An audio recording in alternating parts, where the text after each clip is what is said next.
Okay, class.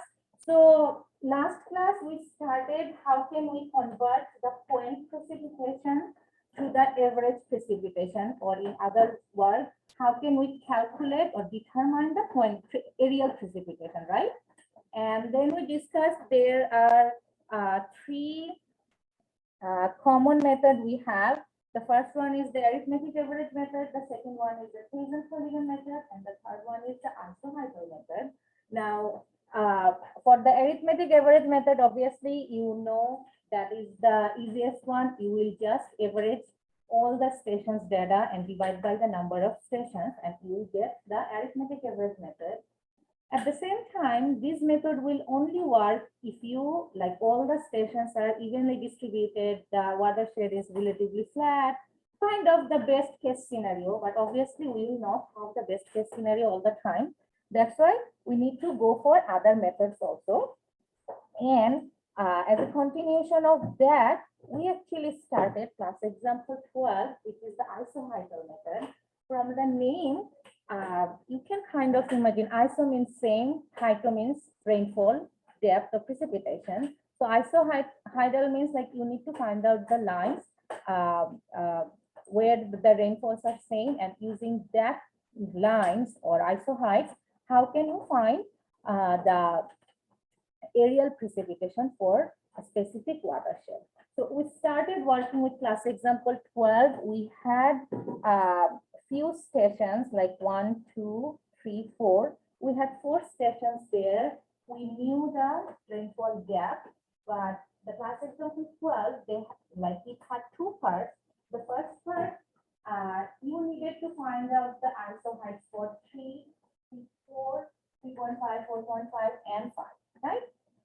So what we did, since we already had 4 stations, we connected all the like adjacent points using a straight line, and then we did the linear interpolation, right? Like in between 3 and 4, obviously the midpoint will be 3.5, something like that. Now, just to let you know, this is the most accurate method, but it also needs a skilled worker to work on that, because maybe you can imagine you will not always get that specific number like 3 or 4, and it's not always linear interpolation. There can be other types of interpolation also. But here, since we are working with the very basics, we will keep things simple so that we can understand the very basic of this method, right? So what we did at first, you all connected 3, 4, 3, 4, 4, 5, and all the things, and then we got the intermediate points. And once we're done with that, we kind of try to anticipate or guess what will be the shape of the isoheights, and then we did that. I think at that point we stopped, right, for our last class.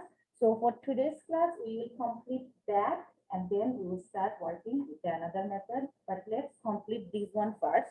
Okay, now we have the isoheights here, which is 5, 4.5, 4, 3.5, 3. Great. But that is only the first part. The second part of this question is saying what will be the average precipitation for this area, right? So if you have some precipitation and you know something about the areas, like what will be the best way to calculate the average precipitation for a specific watershed? We have some areas, we have some precipitation reading. And we can't just average 3, 3.54, something like that, because you can see for 3, this is the surrounding areas. For 3.5, this is the surrounding areas. So for each isoheight, we don't have the same amount of areas. So what is the best way which will reflect the individual portion of areas for each isoheight, which is pretty close to average method? What is the other type of average? The weighted average, exactly. That's what we will do. So basically what we will do, we will calculate P equals to summation of PI AI over Oh, not the PI.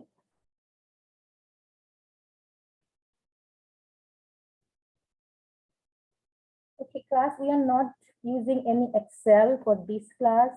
So please don't turn on your monitor or something like that. We don't need any Excel for this class. Turn off your computer and everything. So that's what we will do, PI AI over AI.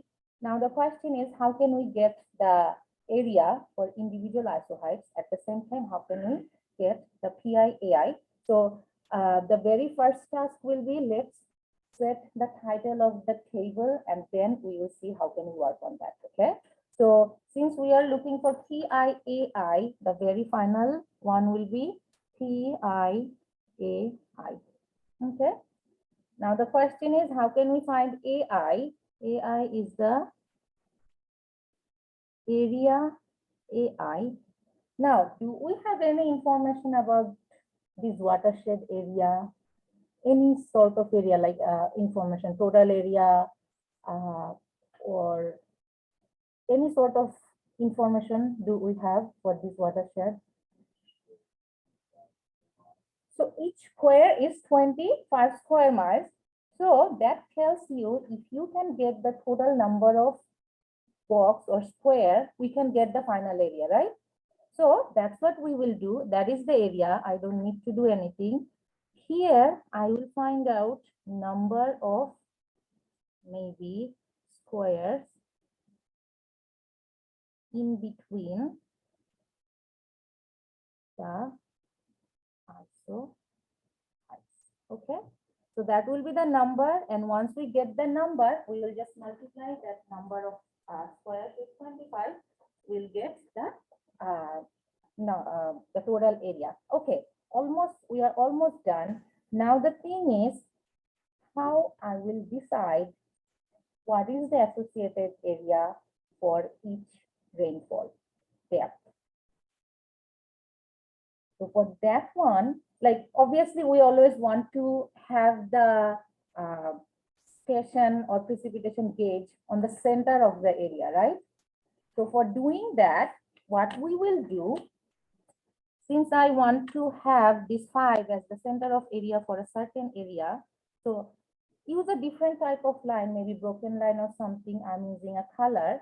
So what I will do, for 5 inches, the area will be like half of like top, half part of like above the 5 inches and half part of like below 5 inches, right?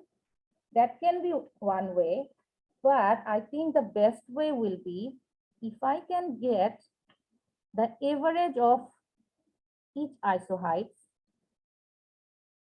I'm just explaining with one. So this blue one is in between 5 and 4.5. What will be the number of this one? 4.75 inches. And now for that 4.75 inches, the area will be like all the area between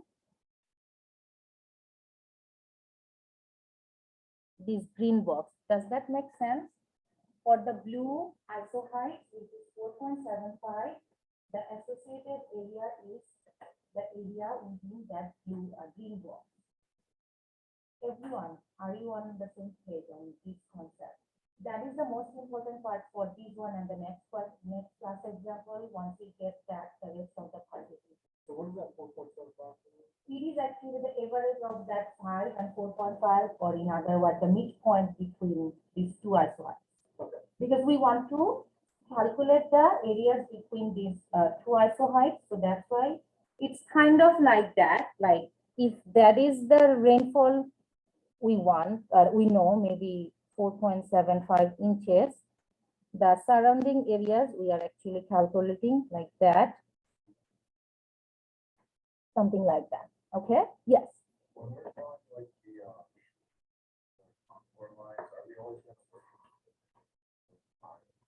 No, here they just asked us to do that for increments of 0.5. For any reason they ask you to do for 0.25 increments, you have to do that way. For any reason they ask you to do just 1 inch increment, like it will depend on whatever they're asking. And obviously, the smaller, the more accurate result you will get. but obviously most of the time we don't have that much resource or something. So we will do whatever is required. Okay. Okay. So are we good up to this point? Like what we are doing here?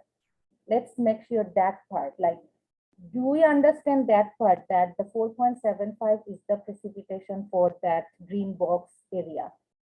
Everyone. So can we do that the same for all the other also? So I will just write down this way. In between 2.5 and 3, that is the average. So I will find the average iso heights. And that will be in inches, and that is actually the PI. So in between 2.5 and 3, what is the average?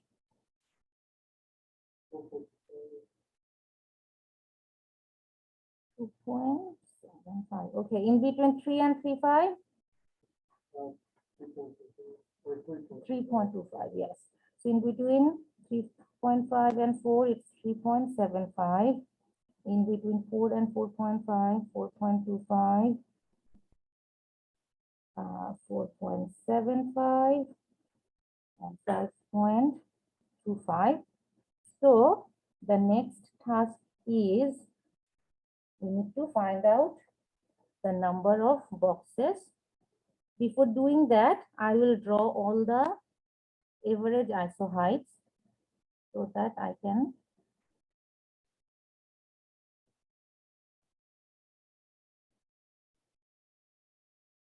this one will be 3.75. This one will be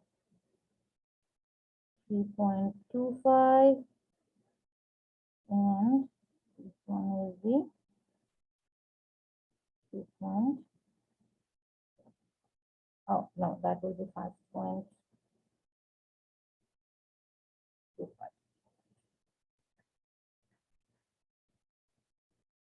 Okay,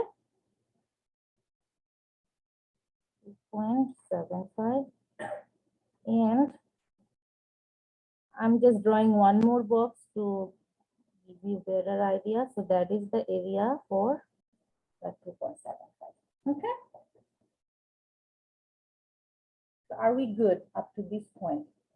Now, as I said multiple times in last class and now, since you are drawing everything by hand, so your answer will be a little bit different from each other.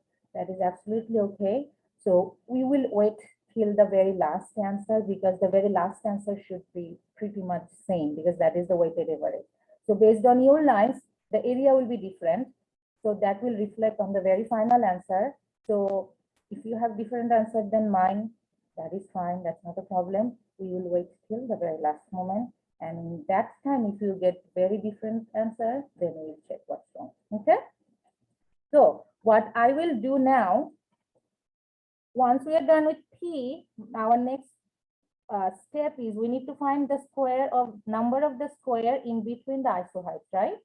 So let's check the very first one in between 3 and 2.5, which is this one, right? The very low, the lowest one. So what I will do, I usually like to add numbers.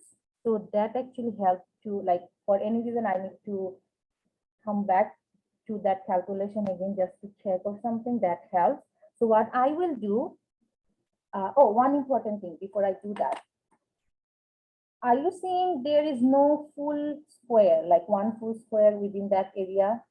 But that doesn't mean that we can't count the total square area. So what we will do, if we have half and half, like 2 half squares, we will just consider that as 1, because we are actually trying to calculate the area, right?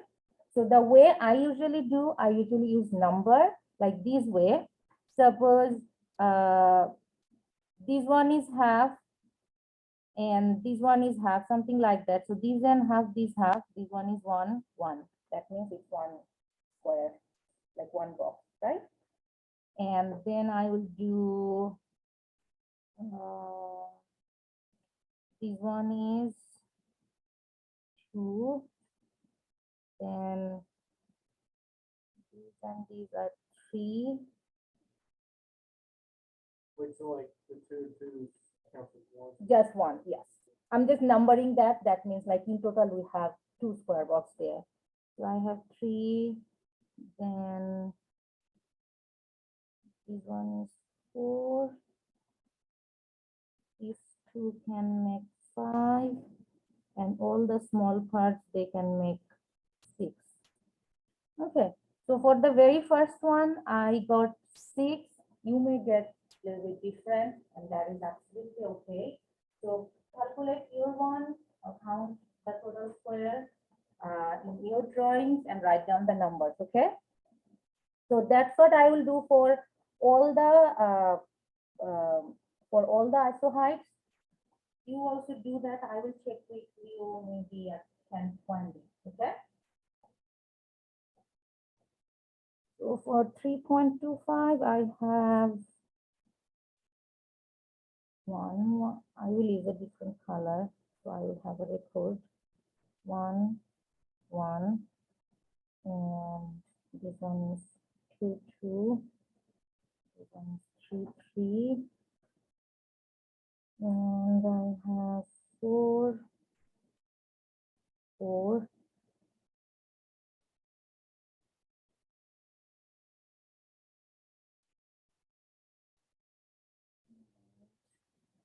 This one is almost 5, 6, 7. Okay, I kind of get 7 here for 3 and 3.5.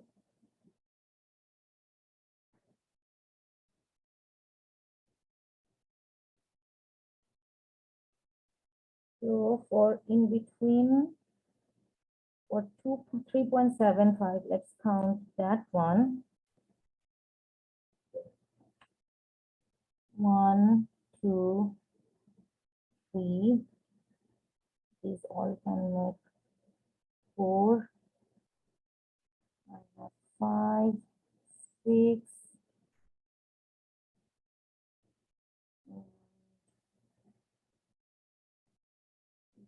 3, 7,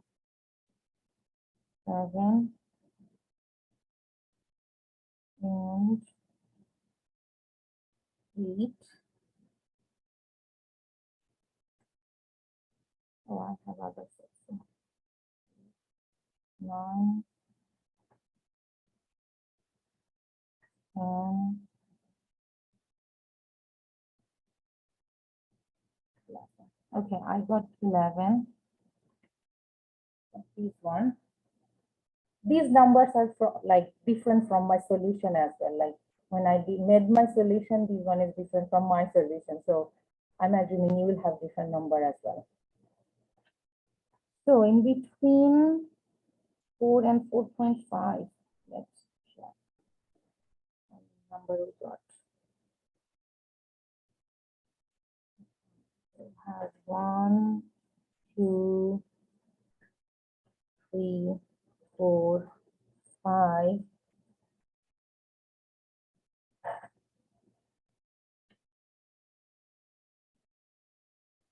And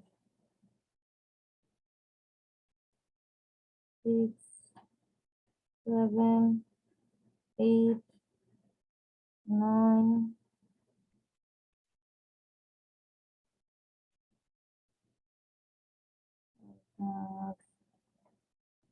10, and this one is 11.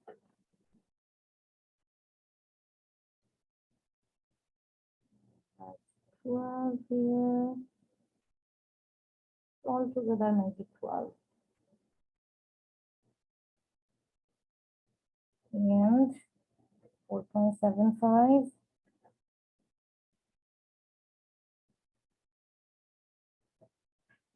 1, 2, 3, 4,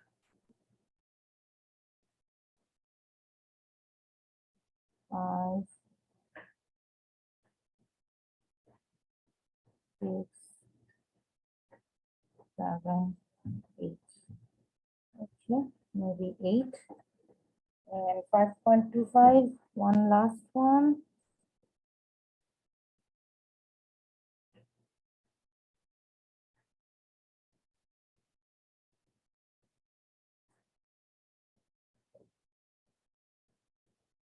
One, two, three, four.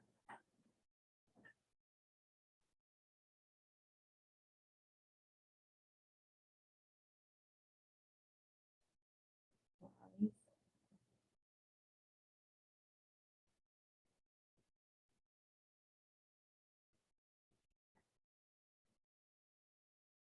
6, 7,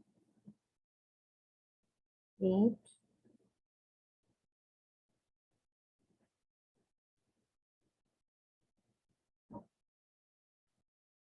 9. Okay, I got kind of like that, which is way different from my solution. And because in my solution, I drew a different line. So I'm hoping at the very final answer will be kind of thing. Okay, so if we are done up to this point, the rest of the part is very, very easy. Now, all of you are done up to this point, everyone? Okay, great. So the next part will be, we know each square area is what? 25 miles, right? Square miles. So 6, 25, 7, 25, 11, 25, 12, 25, 8, 25, 10, 25, and we need the summation as well. So that will be the summation of AI. We will find that. And the summation of AI. And what will be the precipitation for this one? 2.75, right? This one will be 7, 25, 3.25, 11, 25, 3.75, 12, 25, 4.25, 8, 25, 4.75, 10, 25, 5.75. Okay, now everyone please find your answer, find the very final summation for area and P1A1, and I am doing my calculation on the board. Your answer will be obviously different, but that's okay.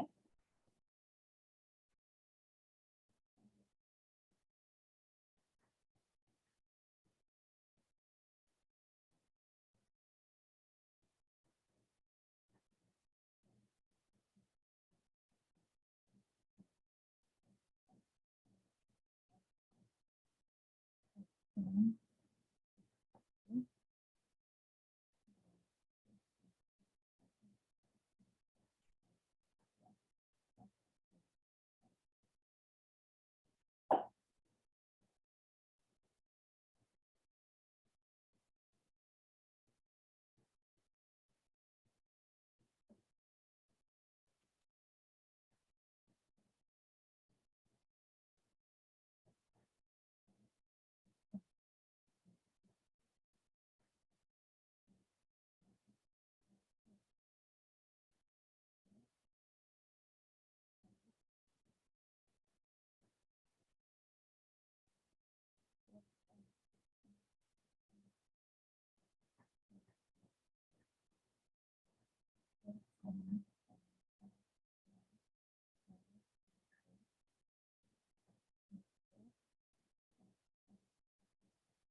got something 4.2 inches.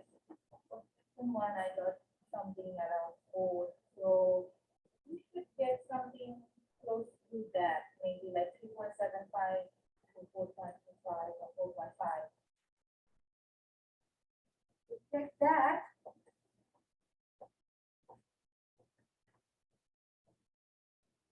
we're done. What number you got? 4.04. Anyone else? 4.14. Okay, 4.06. great. Anyone else? We don't need something?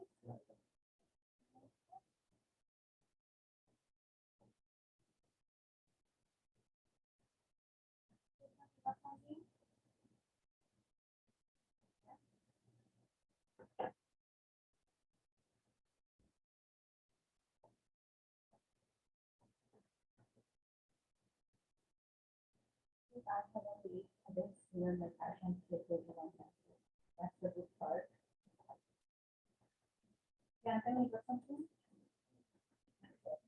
So if you do the numbers correctly, as I said, you will get something in between 3.75 to 4.25 or 4.5.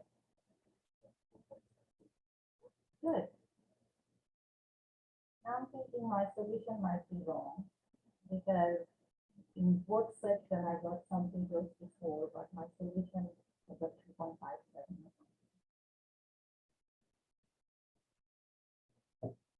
So I was supposed to give you the solution, but for some reason I only printed 12 copies. I don't know why.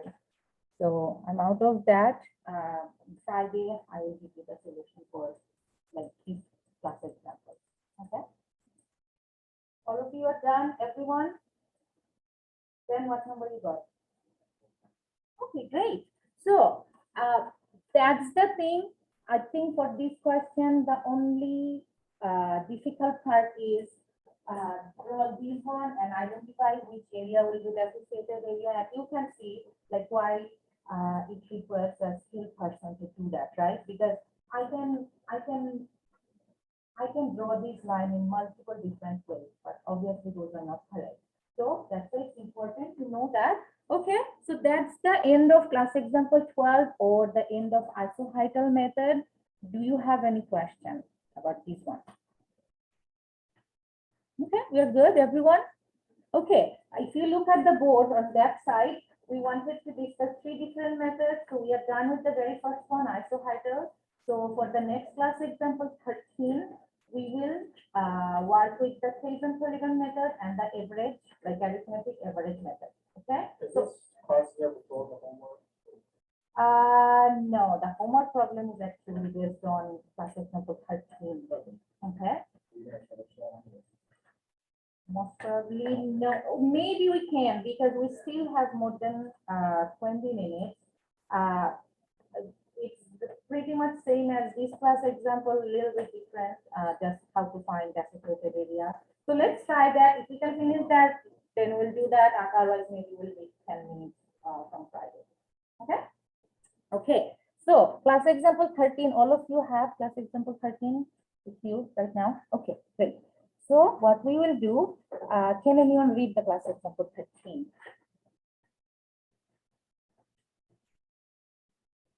The range is located in and around the drainage area, which sample in the long the main fall according to that station. Where it represents 25. Per miles, determine the average system. Arithmetic average method. Thank you very much. So here we have a watershed here, and how many gauge station we have here? 4. S1, S2, S3, S4. So in your copy, in the table, you will see S2 twice. The second one will get to S3.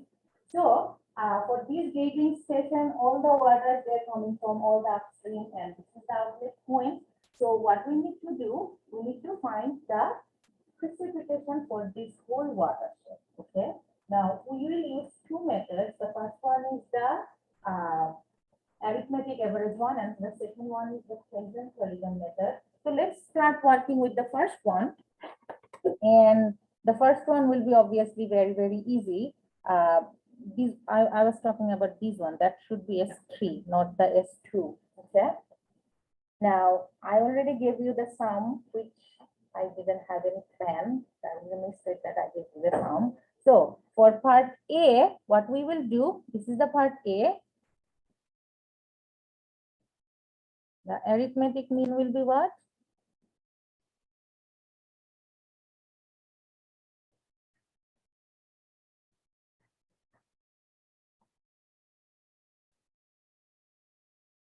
Summation of all the precipitation divided by numbers of stations. How many numbers we have here? 4. So what is the number here? 4.525 inches. Okay. Now, since we are using the same data, same watershed for two different methods, it will be good for us. We will be able to compare the answer between two methods. Okay. Now, for the second part, phase and polygon method, from the name, you kind of understand that it was actually named after someone. So he was actually a meteorologist. He graduated from Cornell. So while he was working with that meteorology office, he came up with this idea like, okay, we can divide our watershed into like multiple polygons, and for each polygon, so you'll have one precipitation, and then we will do the like the weighted average method. So that's what we will do here. Exactly same thing. The only difference will be how we will find those polygons. Okay. So the first thing first, what we will do, you need to, like I gave you some steps, okay, in your question. So what is the very first step? What is the very first step? What is the polygon method? Okay, so how many students, not students, how many stations we have here? 4. So what we will do, we will connect each station with the adjacent stations with a straight line, dashed line, straight line, like solid line, it doesn't matter. I just want you to like differentiate between different lines because we need to add one more line here. So I'm using the dashed line like this way. Are you seeing the line, the purple one? Okay, so that's the line. Do that. Now your second instruction, that sentence, if that doesn't make sense properly, I need to, I don't know what I was thinking when I touched that. So the second instruction will be for each line, we need to draw perpendicular bisector. Do you know what does that mean? Perpendicular bisector. It will be a bisector. That means you need to draw a line at the midpoint. At the same time, it will be perpendicular to the line. So in total, it will make a cross line like this way. Okay. So I'm showing you one just like that. Can you draw 4 perpendicular bisectors for each line? It should be perpendicular. At the same time, it should be midpoint of that dashed line. Now this time you can use a solid line.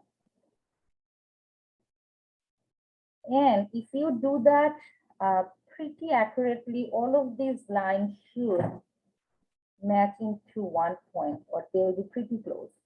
Okay, so try to do that just like what we did here.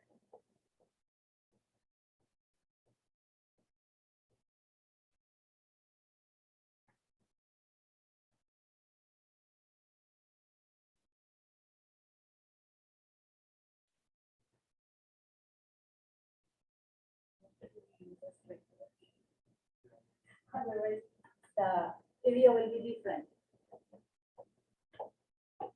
Okay, they should match into one point, or they will be pretty close, and that will be helpful to identify individual areas for each session.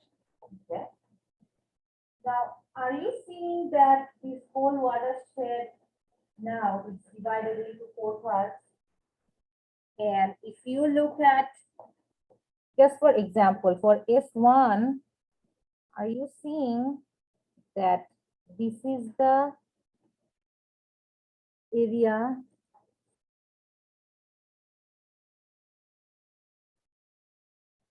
for the S1? Are you seeing that?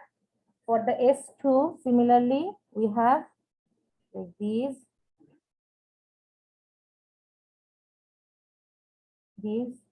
okay? So the objective of like drawing all the lines is to just find out the surface area for one section, okay? Now, up to this point, are we good, everyone? Martha? Good. Okay. So the next part is to prepare the table for calculation. So let's do that. Everything will be same. Again, we will find out the number of polygons. Do we know the area for each square? 25. Okay. So that's how you will do that. Observe precipitation. Number of polygons, that will be just area of the polygon, or maybe the area.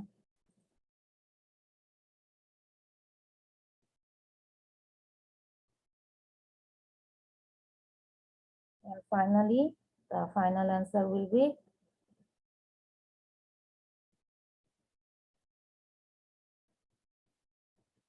okay. So this will be 25, 25, 25. So you count S1, S2, S3, S4, and then finally we can work on that. We need the precipitation, which is 4.6, 5.2, 3.8, 4.5. Okay.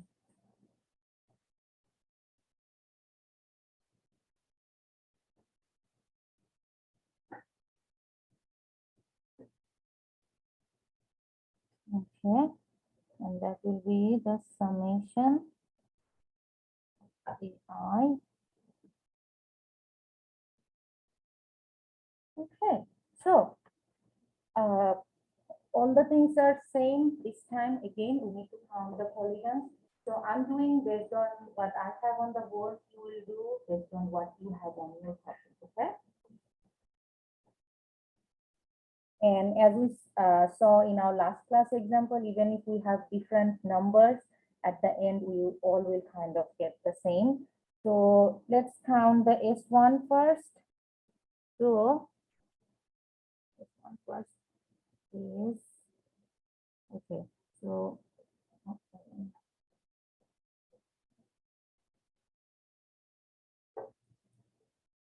One, two, three, four, 5, 6, 7, 8, 9, okay, and 10, 11, 12, and one is 13, and altogether this one is 14. So I got 14 for the first one. For the S2, check. 1, 2, 3, 4, 5, 6, 7, 8,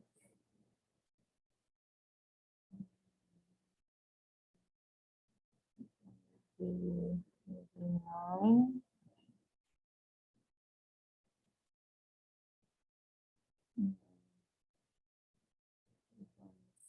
10, altogether everything is 11. Okay, so I got 11 for S2. For S3, 3, 1, 2, 3, 4, 5, 6, 7, 8, and 9. One is 10.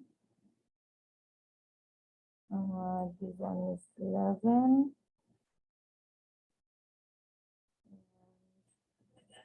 12. 13. 14. 15. So I got 15 for S3.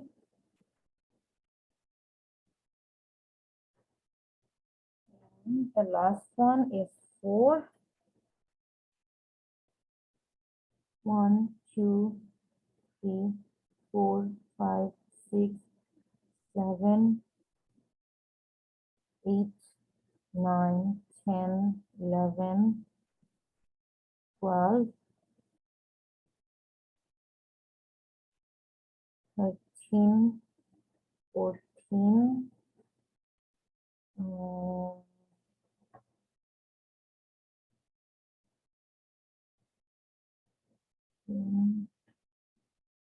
15, 16, 17,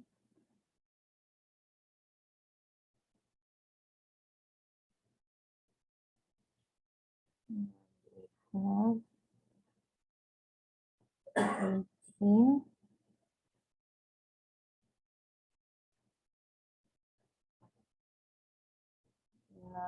19, all together maybe 21.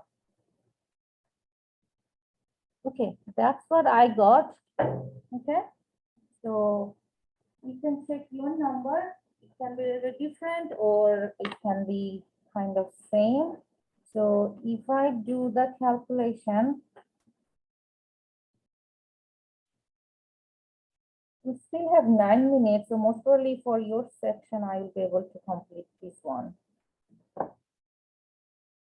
So 14, 25, 11, 25, 15, 25, 21, 25, 15, 25. Okay. And this one is 14, 25, 4.6 plus 11, 25 plus 0.2 plus 8 plus 21, 25, 4.5, 6, 8, 2, 7.5.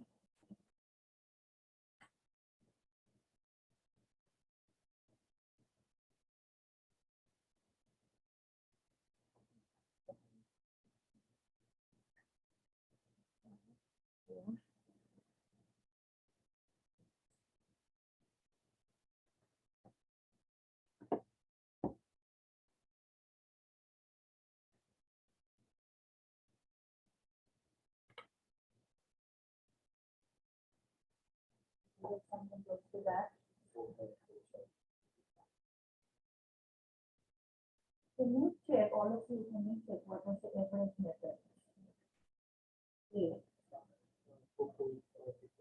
4.525, and this time I got 4.48, which is pretty close because maybe I didn't calculate one or something like that, but we can say that like both of them are correct, and now that makes sense, right? Okay, so all of you, you can do that. We still have 6 minutes. I have the printout of these one solutions. I am giving you that one so that you have one, but please complete your one.